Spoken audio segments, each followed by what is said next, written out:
Na manhã de 21 de agosto de 2001, dois homens disfarçados de funcionários dos Correios anunciaram a entrega de uma encomenda na mansão de Silvio Santos, localizada na rua Antônio de Andrade Rebelo, 480, no bairro do Morumbi, em São Paulo.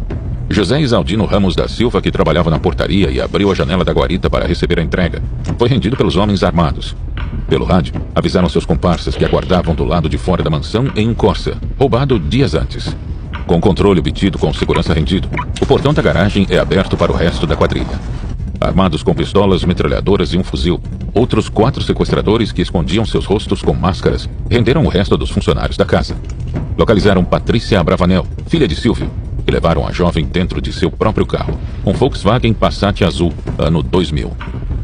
Silvio Santos foi informado do sequestro da filha por telefone. O apresentador estava num flat em outro bairro da capital e foi avisado pela mulher Iris Abravanel, de quem estava separado havia apenas um mês. O empresário não hesitou em telefonar para o secretário de Segurança do Estado, Marco Vinícius Petreluzzi, para pedir ajuda. Imediatamente, o secretário acionou a delegacia anti-sequestro e o delegado Wagner Gil disse que passou a tarde na casa de Silvio Santos. A polícia fez um levantamento de empregados e ex-funcionários da casa e verificou que pelo menos 15 trabalhadores, entre guardas, serventes e copeiras, foram demitidos da casa nos últimos 12 meses. O empresário também recebeu o telefonema de Fernando Henrique Cardoso. O presidente da República colocou o Ministério da Justiça e a Polícia Federal à sua disposição. O Corsa foi abandonado na mansão e serviu de ponto de partida para as investigações. 2 digitais foram encontradas pela perícia e um retrato falado de um dos sequestradores foi feito. A 10 quilômetros de sua residência, a jovem ficou refém em uma casa na rua Áurea Batista dos Santos, 840, no Morumbi. Patrícia ficou acomodada em um dos 3 dormitórios da casa e tinha para seu conforto apenas um colchão e uma televisão para distraí-la. Assisti ao canal Gospel para não saber o que estava acontecendo comigo, contou Patrícia. A comunicação entre a família e os mandantes era feita através de um telefone deixado na casa de Silvio no dia em que Patrícia foi sequestrada. Sem dormir e sem se alimentar direito, os 7 dias de negociação foram um tormento para Silvio. Em um dos momentos mais difíceis, precisou de auxílio médico pela alta pressão e passou a tomar calmantes leves para relaxar. A mãe Iris se apegou à religião evangélica e rezava incessantemente. Silvio fez um apelo público pedindo através de uma carta dramática escrita à mão: a vida da minha filha Patrícia depende da minha palavra empenhada e da colaboração de vocês. Que Deus ouça as nossas preces e que tudo termine bem.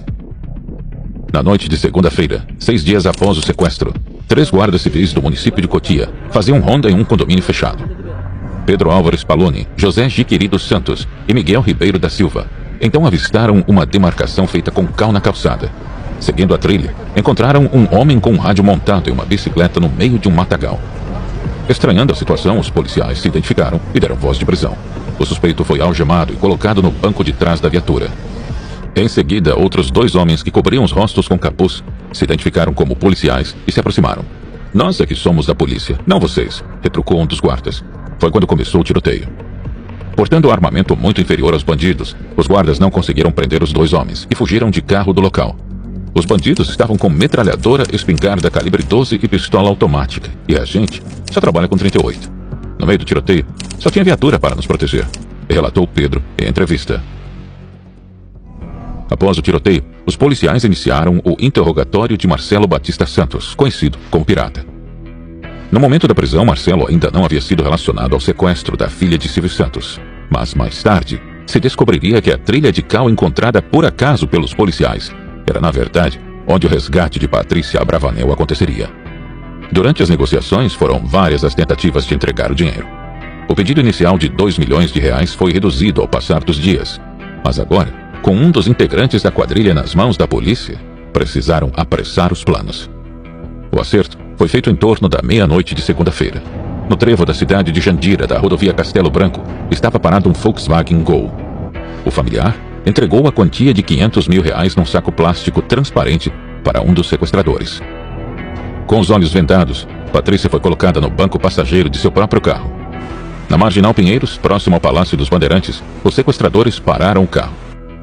Me perdoa, princesa, afirmou um deles. Conte até 25, tire a venda e vá para casa, disse outro. 10 para as 3 da manhã. Patrícia Abravanel chega dirigindo o próprio carro. Cercada por seguranças, entra rapidamente. Lá dentro, uma explosão de gritos e choros.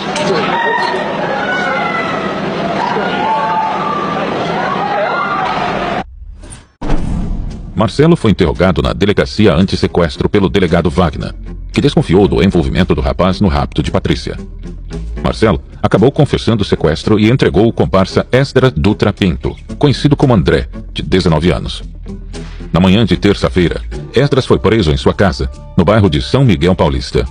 Com ele, a polícia encontrou armas, munição, perucas, uma corda, uma camiseta imitando o uniforme de carteiro, um exemplar da biografia A Fantástica História de Silvio Santos e uma bíblia, parcialmente queimada.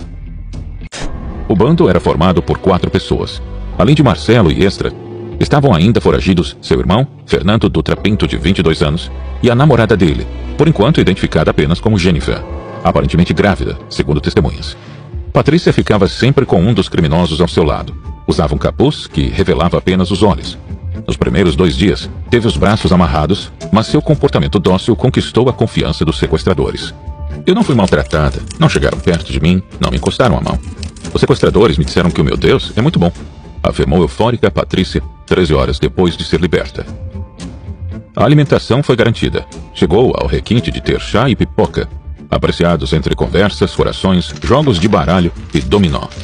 Chorei com eles. O sequestro acontece porque o povo está maltratado. Sinceramente, não gostaria que eles fossem presos. Eu perdoo, afirma ela. O homem que sequestrou Patrícia Bravanel mostrou ser um bandido frio, capaz de ações inesperadas. A perseguição a Fernando Dutra Pinto começou ontem à noite e mobilizou dezenas de policiais. Um flat numa região nobre de Barueri, na Grande São Paulo. Foi aqui que Fernando Dutra Pinto, o mentor do sequestro de Patrícia Bravanel, se hospedou na terça-feira à noite, um dia depois do pagamento do resgate. Na ficha de entrada, nome falso de Claudemiro Souza, profissão declarada, músico. Mas logo esse hóspede do apartamento 1004 chamou a atenção dos funcionários. No quarto dele, a camareira viu armas. A segurança do flat avisou este delegado em São Paulo. Policiais da delegacia foram ao quarto e confirmaram. Além das armas, havia R$ 464.850, o que levou à desconfiança. Poderia ser o sequestrador. Os policiais chamam reforço. 2 investigadores esperam pelo suspeito no 10º andar. Outro policial fica na portaria. Pouco depois das 5 da tarde, Fernando chega ao flat, com o cabelo tingido de loiro, e vai direto para o elevador. Atrás dele, entra o policial. No 10º andar, o policial dá voz de prisão. Fernando saca 2 armas. Os outros 2 policiais ajudam na tentativa de desarmá-lo. Há troca de tiros. 2 policiais são mortos. O terceiro, ferido, ainda consegue acertar Fernando. Mas Fernando desceu apenas 1 andar de elevador. Quando percebeu que estava cercado, mostrou do que seria ainda capaz. Quebrou o vidro aqui do 9º andar e desceu pelo lado de fora do prédio. Apoiou os pés numa parede, as costas na outra. Aqui, ainda as marcas, inclusive do sangue. Escorregou 9 andares até o térreo. Depois, saiu caminhando do flat. No flat, Fernando deixou um rastro de sangue. Começou então a fuga e a perseguição. Uma gigantesca operação policial foi montada em 3 cidades da Grande São Paulo. Fernando teria trocado de carro 3 vezes e, por último, teria pego um táxi para continuar a fuga. Hospitais que receberam feridos à bala foram verificados 1 a 1. Mas, apesar de todo o esforço da polícia, Fernando desapareceu na noite. Por volta das 7 da manhã de hoje, o sequestrador reapareceu. Invadiu a casa de Silvio Santos, surpreendeu a família, os vizinhos e a polícia. Uma ousadia que mesmo em filme seria muito difícil de acreditar. O sequestrador volta para fazer reféns, passa várias vezes em frente à casa de Patrícia, pula o muro, não é impedido por ninguém e rende o empresário Silvio Santos. Foram 7 horas de tensão em que Silvio Santos teve uma pistola apontada para sua cabeça. Fernando exigia a presença do governador de São Paulo, Geraldo Alckmin, para se entregar. Em entrevista ao jornalista Elias Awad, no livro Você Acredita em Mim?, o sequestrador afirmou que Silvio se manteve calmo até a chegada da polícia e conversou sobre assuntos variados, desde família até novelas. Fernando afirmou que Silvio chegou a oferecer advogados e um emprego para quando saísse da cadeia. A polícia passou a cercar a casa de Silvio, chegando a levar a irmã do sequestrador ao local do crime para tentar convencê-lo a se render.